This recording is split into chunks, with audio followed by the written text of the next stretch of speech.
네, 안녕하세요. 오토플레이입니다. 저는 지금 기아의 경영 전기차 레이 EV를 시승하고 있습니다. 정말 많은 기대를 모았던 모델이에요. 이미 약 10년 전쯤에 한번 출시되었던 역사가 있는, 어떻게 보면 기아에서 가장 이 잔뼈가 굵은, 뿌리가 깊은 전기차이기도 한데요. 하지만 이 초기형 전기차의 여러가지 단점을 안고 있었기에 실제로 이 차를 운용하는 데 있어서는 여러가지 불편함들이 존재했습니다. 하지만 이번에는 이야기가 좀 달라졌죠. 2023년에 등장한 레이 EV는 과연 어떤 가치를 갖고 있을지, 또 얼마나 더 개선되었을지 지금부터 저와 함께 만나보시겠습니다. 영상 보시기 전에 구독과 좋아요로 응원도 많이 부탁드릴게요. 네, 기아 레이 EV, 사실 지금 판매되고 있는 내연기관 모델과 비교를 하자면 디자인적으로는 크게 차이가 존재하진 않습니다. 전면부에 이 그릴 디자인이 전기 충전기 커버를 장착하기 위해서 가운데가 이렇게 좀 절개가 되어 있는 것 외에는 별다른 차이를 찾기는 어려워요. 측면에는 휠 디자인이 전기차 전용 휠로 새롭게 디자인되어서 추가가 되었고요. 그 외에는 내연기관 모델과 비교했을 때 번호판이 파란색이라는 것, 요거 하나가 커다란 차이점이라고 할 수 있겠네요. 하지만 기아의 레이는 이미 오랜 시간 동안 10년 넘는 역사를 자랑하며 디자인을 크게 바꾸지 않았기 때문에 이 모습이 지금도 뭔가 시대에 뒤떨어져 보인다거나 혹은 아쉬운 느낌은 전혀 들지 않습니다. 그런 부분 없이 아주 깔끔하게 경차하지만 공간 활용을 최대한 할 수 있으면서도 귀엽고 다양하게 밝은 이미지를 담고 있는 경차로서 사랑받을 만한 모습을 가지고 있죠. 충전구가 앞에 위치하고 있다는 게 약간의 특징인데, 그래서 이 차는 이제 주차할 때에 정면으로 주차를 하시면 됩니다. 다른 여느 전기차들은 후측면에 있다거나 이렇게 배치가 되어 있어서 후진 주차를 우선시하게 되는데, 사실 레이는 차가 워낙에 작기 때문에 별다른 이 주차를 여러 번 오갈 필요 없이 한 번에 쑥 들어갈 수 있다는 장점이 있죠. 그래서 그런 점을 고려했을 때에는 어차피 전면 주차를 하는 일이 훨씬 더 많을 거라 이렇게 배치를 한 게 훨씬 더 편안한 것 같고요. 제가 실제로 충전을 해보니까 운전석에서 내려서 바로 앞으로 가서 커넥터를 꽂기만 하면 된다는 점, 이런 것들이 여러가지 사용자를 좀 배려한 그런 구조가 아닌가라는 생각이 들었습니다. 물론 사고가 났다고 했을 시에는 커넥터 교체 비용이 앞쪽에 있기 때문에 좀 들어갈 수는 있겠죠. 그리고 도어를 열고 실내로 들어오면 뭔가 변한 듯 변하지 않은 걸 느낄 수 있어요. 기본적으로 레이의 실내 넓은 구성 자체는 그대로 따르고 있습니다. 캡보드 형태로 앞에를 대시보드를 굉장히 넓게 펼쳐놨고, 이 실내 공간을 아주 유용하게 쓸 수 있도록 다양한 시트 베리에이션이 가능하다는 게 큰 장점이 되는 레이의 인테리어인데요. 변화가 있긴 있죠. 말씀을 드리자면, 일단 센터페시아에서 공조장치 패널의 컨트롤러가 디자인이 변경이 되었습니다.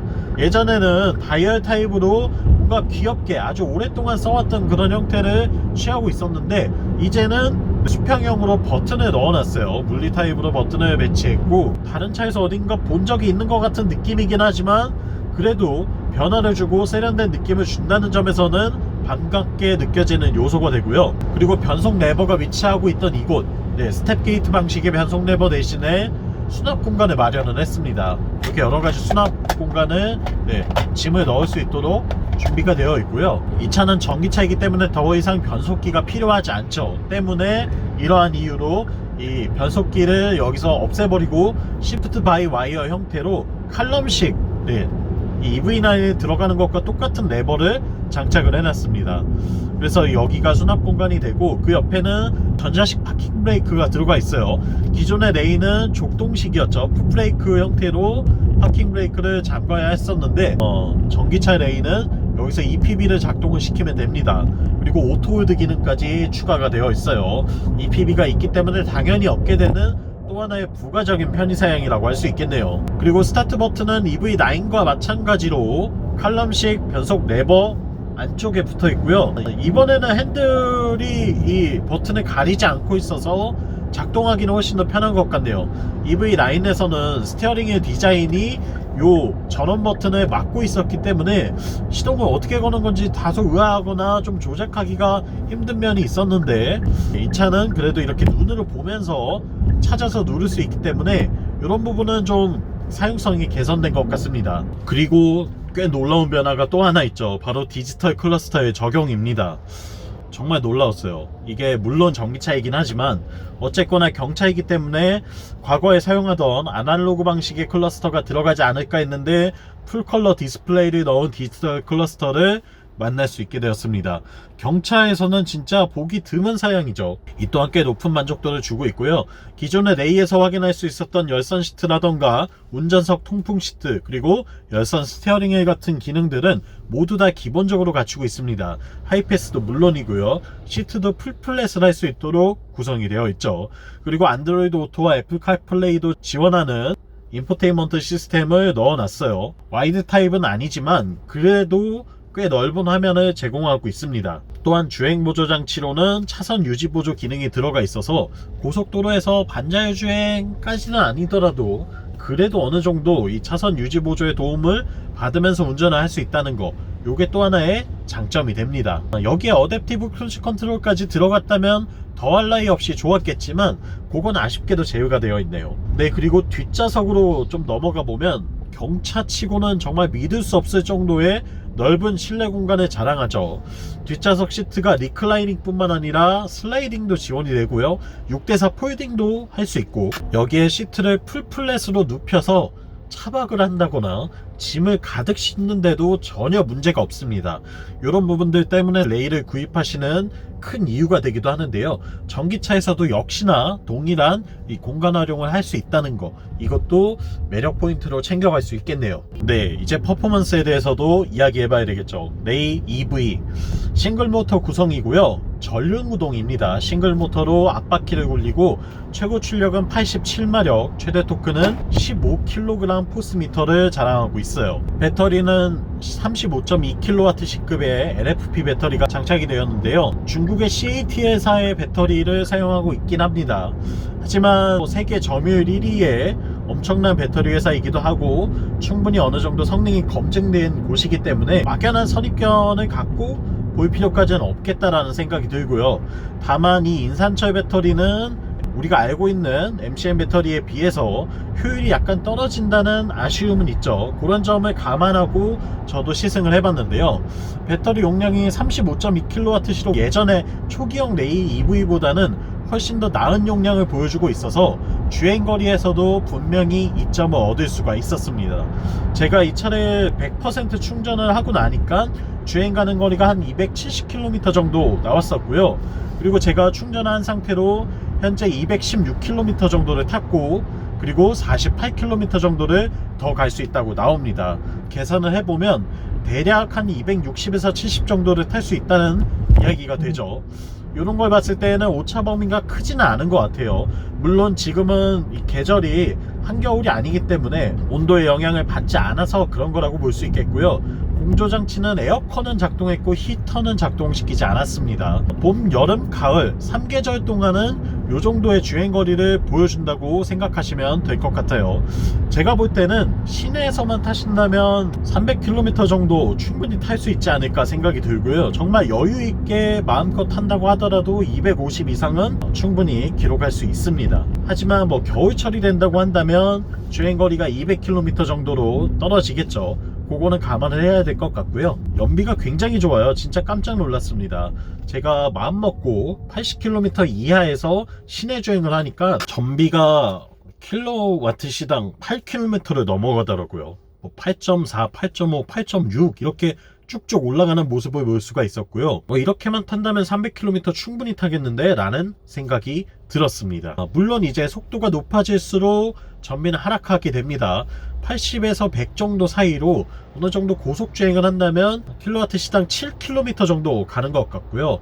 이제 여기서 좀 더 과격하게 주행을 한다거나 혹은 회생제동을 충분히 활용해 주지 않으면 전비는 6, 5 뭐 이렇게 기하급수적으로 떨어질 수 있겠죠. 하지만 내가 이 전기차의 활용법을 충분히 인지한 상태에서 잘 효율적으로 주행을 할 수만 있다고 한다면 주행거리 자체가 그렇게 짧은 차는 아니겠다라는 생각이 들었습니다. 물론 내가 언제 어디를 갈지 모르고 불규칙적으로 주행을 해야 하는 분이라고 한다면 아직까지는 레이 전기차가 그렇게 적합하진 않을 수도 있어요. 왜냐면 이제 초급속 충전이 지원이 안 되고요. 그리고 한겨울에는 한 200km 정도밖에 못 갈 수도 있기 때문에 정말 날씨가 좋고 좋은 환경이라고 한다면 하루에 300도 탈 수 있지만 추가 충전을 하지 않은 상태로 말이죠. 하지만 그게 아니라고 한다면, 내가 주행 패턴이 좀 불규칙하다고 한다면 운용을 하는데 좀 어려움을 겪을 수도 있겠네요. 그게 아니라고 하면 집에 충전기가 설치되어 있는 가정하에 내가 아무리 많이 타도 하루에 100km 이상은 안 타요 라고 하시는 분은 전혀 걱정 없이 사셔도 될 것 같고요. 나는 어쩌다가 한 번씩 150, 200, 250 탈 때도 있고 300 이상 탈 수도 있어요 라고 하는 분이라면 초급속 충전이 지원이 되는 전기차 쪽을 알아보시는 게 더 좋을 것 같습니다. 레이 EV는 100kW급 충전기에 몰렸을 때의 최대 충전 속도가 한 70kW 정도 나오고요. 평균적인 충전 속도를 따진다면 한 50 정도로 보시는 게 맞을 것 같아요. 그리고 제가 아까 최고 출력이 87마력, 최대 토크가 15kgm/라고 말씀드렸는데 가속력이 진짜 좋아졌습니다. 시내 주행 시에도 내가 앞차와의 간격을 붙여야 한다면 즉각적으로 가속을 해주는 모습을 볼 수가 있고, 수치상으로는 제로백이 한 10초대 정도 나오거든요. 예전에 탔던 레이 터보가 요 정도 제로백이 나왔던 것 같아요. 그리고 캐스퍼 터보도 10초대의 제로백이 나오죠. 그런 것들을 감안했을 때에는 경차로서는 충분한 수준의 출력을 보유하고 있다라고 말씀드릴 수 있겠습니다. 엄청나게 힘이 세졌다거나 강력해진 건 아닌데 더 이상 이 차를 타면서 답답하다고 느낄 일은 없어졌다는 거, 또한 이 차가 전기차이기 때문에 1단 변속기를 쓰죠. 무단 변속기를 쓰고 있기 때문에 그런 점에서도 어떤 기어비에 대한 아쉬움이라던가 이런 것도 전혀 없어요. 그래서 이런 부분들이 주행성 측면에서 훨씬 더 높은 만족도가 되고 가속력이 진짜 마음에 듭니다. 이거는 박수 쳐줄 만한 것 같아요. 이런 부분들은 아주 인상적이고요. 또 한 가지, 기존의 레이 내연기관은 3기통이었어요 3기통 가솔린 차이기 때문에 어쩔 수 없이 엔진의 진동이나 소음이 발생할 수밖에 없죠. 그런데 이 레이 EV는 전기차이기 때문에 소음이나 진동이 생길 일이 전혀 없습니다. 이런 부분들도 이 차를 훨씬 더 승차감이 좋게 느껴지게 하는 요소가 되고요. 그리고 서스펜션의 세팅도 특별히 달라진 것 같이 느껴지진 않는데 약간 탄탄한 편이고, 그렇다고 해서 승차감이 또 나쁜 것도 아니에요. 이런 부분이 와, 레이가 이 정도라고? 레이 전기차가? 이러면 탈만 하겠는데? 라는 생각을 들게 만드는 거죠. 굉장히 만족도가 높고요. 누구라도 한 대쯤 세컨카로 집에 들이고 싶은 그런 자동차가 아닌가 생각을 해보게 되었습니다. 보조금을 받고 2천만원 초반대에 구입을 할 수 있기 때문에 내 데일리카로 가정에 한 대뿐인 자동차로 타기에는 좀 부담이 될 수도 있지만, 세컨드카로 놓고 장 보러 갈 때도 타고 간단하게 동네 마실 나갈 때도 타고 이런 용도라면 더할 나위 없이 좋은 차가 되지 않을까라는 생각을 해봤네요. 레이 EV 저도 진짜 한 대 사고 싶어지는 그런 차고요. 아쉬운 점들을 좀 말씀을 드려보자면, 일단은 이 차가 EGMP 플랫폼이 아니고 또 LFP 배터리를 써서 그런지 유틸리티 모드가 없더라고요. 제가 이 설정에 들어가서 아무리 유틸리티 모드를 찾아도 나오지 않아서 이게 좀 의아했고요. 왜 유틸리티 모드가 없는지가 아쉬웠고, 그래서 이제 정차 시에 뭐 자동차 극장을 간다거나 차박을 할 때에는 시동을 건 상태로 사용을 해야 되겠다는 말씀을 드리고요. 그리고 두 번째로는 아무래도 이제 LFP 배터리다 보니까 한겨울에 히터를 틀고 주행을 할 때 주행 가는 거리가 급격하게 감소를 할 텐데, 제 예상은 한 200 정도 탈 것 같거든요. 이 회생제동을 충분히 잘 하신다는 가정하에. 그럼에도 불구하고 좀 그 부분에 대해서 전기차에 익숙하지 않은 분들이 불편을 충분히 이야기하실 것 같아서 그게 좀 우려가 됩니다. 이걸 제외하고는 너무나 좋네요. V12이 없다는 것도 좀 아쉬움이긴 한데, 아무래도 배터리 성능이라던가 이 차의 플랫폼 구조상 어쩔 수 없었던 걸로 보입니다. 내연기관 기반의 자동차이기 때문에 추가적인 개발비를 많이 투입하는 게 좀 어려울 수도 있었겠죠. 이런 부분들만 뺀다면 이 가격대에 살 수 있는 전기차 치고는 너무나 만족스러운 구성을 갖고 있다 라고 평가할 수 있겠습니다. 지금까지 레이 EV 전기차를 만나봤고요. 저는 오토플레이였습니다. 영상 유익하셨다면 구독과 좋아요로 응원도 많이 부탁드리고요. 전 다음 시간에 또 재밌는 차의 시승기로 돌아오겠습니다. 다음번에 또 만나요. 안녕.